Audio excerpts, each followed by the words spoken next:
នៅព្រឹកថ្ងៃទី2ខែមេសាឆ្នាំ2026នៅទីស្តីការក្រសួងការពារជាតិឯកឧត្តមនាយឧត្តមសេនីយ៍ទាសីហាឧបនាយករដ្ឋមន្ត្រីក្រសួងការពារជាតិបានអញ្ជើញជាគណៈអធិបតីដ៏ខ្ពង់ខ្ពស់ក្នុងកិច្ចប្រជុំឆ្លងសេចក្តីព្រាងរបាយការណ៍បូកសរុបលទ្ធផលការងារប្រចាំត្រីមាសទី1និងទិសដៅត្រីមាសទី2ឆ្នាំ2026របស់ក្រសួងការពារជាតិយោងតាមសេចក្តីព្រាងរបាយការណ៍បានឲ្យដឹងថានៅក្នុងត្រីមាសទី1ឆ្នាំ2026នេះកងយុទ្ធពលខេមរភូមិន្ទបានយកចិត្តទុកដាក់ពុះពីអនុវត្តភារកិច្ចរបស់ខ្លួនតាមកម្មវិធីនយោបាយយុទ្ធសាស្ត្របញ្ចកណ្ដាលដំណាក់កាលទី1របស់រាជរដ្ឋាភិបាលនីតិកាលទី7នៃរដ្ឋសភានិងភារកិច្ចជាក់ស្ដែងចំពោះមុខមួយចំនួនសម្រាប់បាននៅសមិទ្ធផលការងារគួរជាទីមោទនៈសភាពការយោធានៅតំបន់ព្រំដែនកម្ពុជាថៃកងយុទ្ធពលខេមរភូមិន្ទបានគោរពនិងអនុវត្តយ៉ាងពេញលេញនិងខ្ជាប់ខ្ជួនបំផុតសេចក្តីថ្លែងការណ៍រួមស្តីពីកិច្ចព្រមព្រៀងសន្តិភាពរវាងកម្ពុជាថៃកម្ពុជាមិនទទួលស្គាល់ដាច់ខាតចំពោះការកែប្រែខ្សែ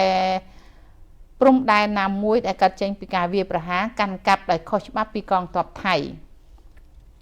សភាពការសន្តិសុខស្ដាប់ធ្នាប់សាធារណៈក្នុងប្រទេសកងយុទ្ធពលខេមរភូមិន្ទបានម្ចាស់ការនិងសហការជាមួយអាជ្ញាធរមានសមត្ថកិច្ចគ្រប់ជាន់ថ្នាក់និងបណ្ដាស្ថាប័នរាជរដ្ឋាភិបាលពាក់ព័ន្ធនានាធ្វើការ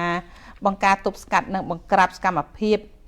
បទល្មើសគ្រប់ប្រភេទនិងភាពអនាធិបតេយ្យផ្សេងក្នុងនោះមានទាំងសកម្មភាពកាប់ទន្ទ្រានកាន់កាប់ដីខុសច្បាប់បំផ្លិចបំផ្លាញធនធានធម្មជាតិនេសាទខុសច្បាប់កិច្ចពន្ធជួញដូរប្រើប្រាស់គ្រឿងញៀនសកម្មភាពឆបោកតាមប្រព័ន្ធបច្ចេកវិទ្យាដោយសម្រេចបាននូវលទ្ធផលល្អក្រៅពីនេះបានបន្តយកចិត្តទុកដាក់អនុវត្តការងារវឹកវើការងារអប់រំរៀនសូត្រចិត្តសាស្ត្រនយោបាយ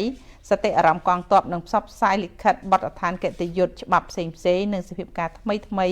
ការងាររៀបចំសំណុំបែបបទយោធិនពលីមរណៈពិការចូលនិវត្តន៍បាត់បង់សមត្ថភាពការងារដើម្បីផ្ទេរទៅ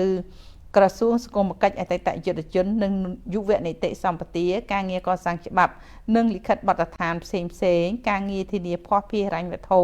ការងារធានាគ្រឿងបំពាក់សម្ភារៈបច្ចេកទេសនិងកែច្នៃ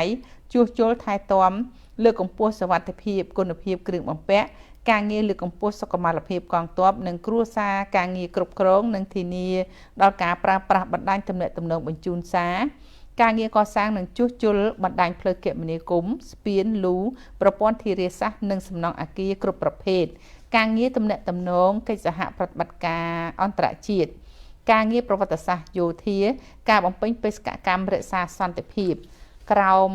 ឆ័ត្រអង្គការសហប្រជាជាតិព្រមទាំងការងារមួយចំនួនទៀតអនុវត្តបានល្អតាមផែនការនិងលទ្ធភាពជាក់ស្ដែង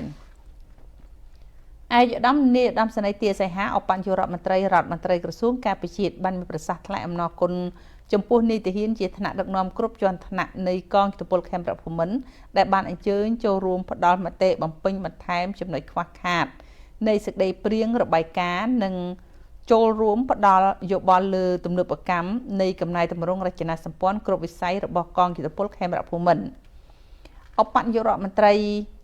ឯកឧត្តមឧបនាយករដ្ឋមន្ត្រីបានផ្ដល់អនុសាសន៍មួយចំនួនលើទិសដៅសម្រាប់ត្រីមាសទី2ដើម្បីបន្តអនុវត្តការងារឲ្យបានជោគជ័យតាមកម្មវិធីនយោបាយយុទ្ធសាស្ត្របញ្ចកណ្ដាលដំណាក់កាលទី1របស់រាជរដ្ឋាភិបាលនីតិកាលទី7នៃរដ្ឋសភា